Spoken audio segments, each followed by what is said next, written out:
Hello everyone, welcome to my video. In this video, I am going to show you step by step how to edit Instagram post after posting.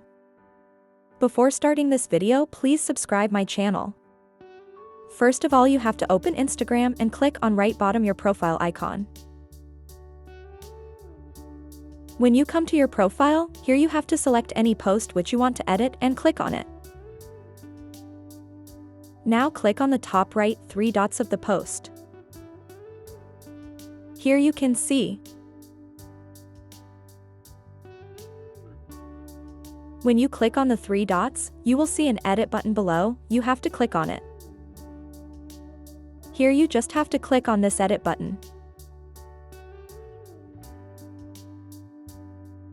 Now here you can add the title of this post and add product details, etc. Here you can change its music now. In this way you can edit any uploaded post in Instagram. Here you can change its title, price, etc. In this way you can edit the uploaded post. Thanks for watching this video. Please subscribe my channel.